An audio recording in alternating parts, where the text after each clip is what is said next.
Salut, c'est Karine, ton experte sur Wallaxy.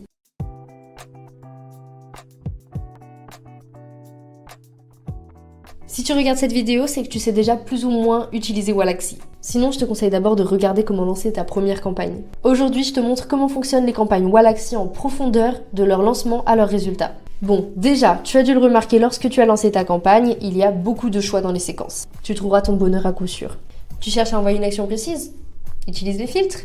Tu peux trouver l'action de ton choix, que ce soit une demande de connexion, un message, un mail et bien d'autres. Tu peux te concentrer sur des séquences LinkedIn ou bien lier des actions LinkedIn à des emails pour faire une prospection multicanal. Tu n'es pas sûr de savoir quelle séquence choisir? Tu as le syndrome de la page blanche? Pas de souci, on a créé des séquences par cas d'usage. Par exemple, si tu cherches à recruter, tu peux choisir une de nos séquences avec des textes automatiquement complétés. Il te suffira de changer les informations nécessaires et le tour est joué.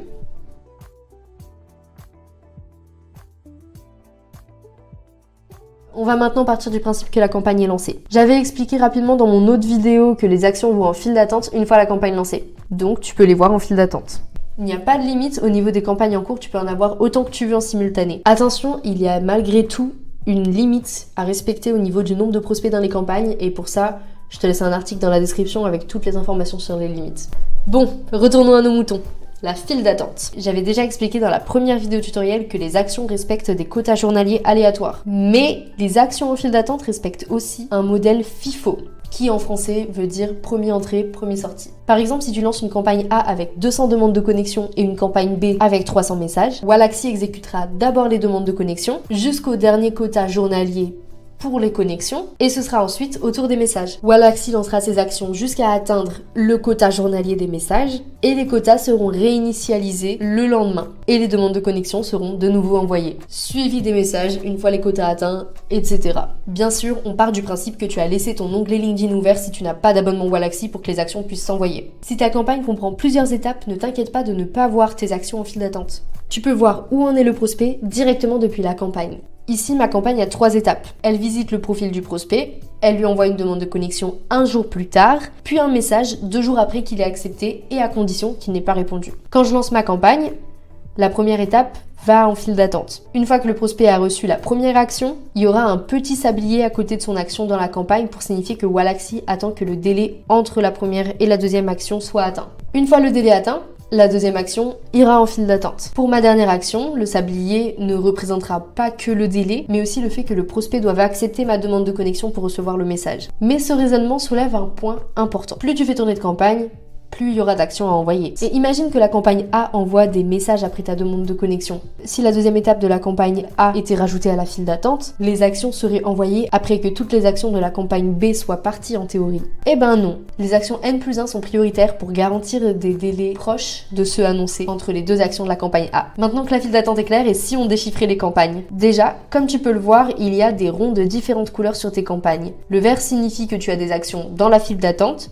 L'orange signifie que tu as des prospects en cours, mais aucune action en file d'attente. Dans ce cas-là, tes prospects sont sûrement en attente de conditions ou de délais. Et ils en sont à l'étape sablier, en gros. Enfin, le rouge signifie que tu n'as aucun prospect en cours dans la campagne. Tu peux donc rajouter des prospects, si tu le souhaites, ou bien mettre en pause la campagne. D'ailleurs, ça peut s'avérer très utile si tu veux reprioriser les actions en file d'attente. En mettant en pause la campagne, les actions seront enlevées de la file d'attente, passant les prochaines actions devant. Donc dans ce cas-là, si on relance les campagnes, les actions seront rajoutées à la fin de la file d'attente. Au contraire, si tu ne vois plus d'utilité à la campagne, tu peux l'archiver. Attention, il n'est pas possible de relancer une campagne qui a été archivée. Donc tu dois être sûr de ton choix. Dans le même sens, tu peux mettre en pause ou sortir des prospects d'une campagne. Imaginons que tu veuilles contacter en priorité certains prospects ou tout simplement stopper ta prospection sur certains prospects. Tu peux les mettre en pause ou les sortir. Par exemple, je ne suis pas sûre de vouloir contacter les personnes qui sont dans ma liste Google. Je peux mettre en pause ces prospects. Tu peux voir le nombre de prospects en pause juste ici. Et comme ça, plus tard, je pourrais les relancer en filtrant par prospect en pause. Ils reprendront à l'étape où ils en étaient.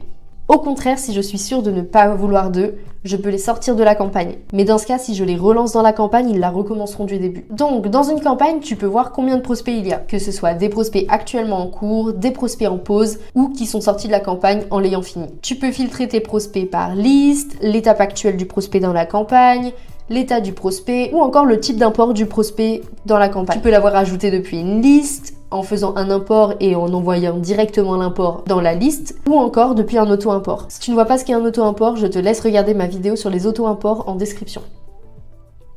Tu peux rechercher un prospect en particulier, mais aussi taguer tes prospects depuis la campagne. Tu peux aussi exporter les données de tes prospects en CSV et les recevoir sur l'adresse mail de ton choix. Maintenant, il nous reste à regarder les résultats de ta campagne. Si la campagne est multicanal, tu pourras regarder les résultats via LinkedIn et via email. Pour LinkedIn, tu peux voir le nombre d'actions envoyées dans la campagne pour chaque action. Donc, tu peux voir combien d'invitations ont été acceptées. Et attention, les invitations acceptées sont comptées pour le jour où l'invitation a été envoyée. Ça veut dire que si tu as envoyé ton action le 1er octobre et que le prospect accepte un autre jour, l'acceptation sera tout de même comptée pour le 1er octobre. Tu as aussi ton taux d'acceptation global qui comprend toutes les invitations acceptées au sein de la campagne. De la même manière, tu peux voir jour par jour combien de prospects ont répondu, que ça soit à ta demande de connexion ou ton message. Tu as bien sûr le taux de réponse global qui prend en compte les demandes de connexion et les messages. Le fonctionnement est le même pour les emails. Tu peux voir le nombre d'emails envoyés, mais surtout voir combien de réponses tu as eu et combien de mails ont été délivrés ou non. Parce que oui, c'est quelque chose qui peut arriver, un mail peut ne pas avoir été délivré pour plusieurs raisons. La plupart du temps, comme ce sont des emails pro, ça peut être parce que cet email n'existe plus, tout simplement parce que la personne ne fait plus partie de l'entreprise.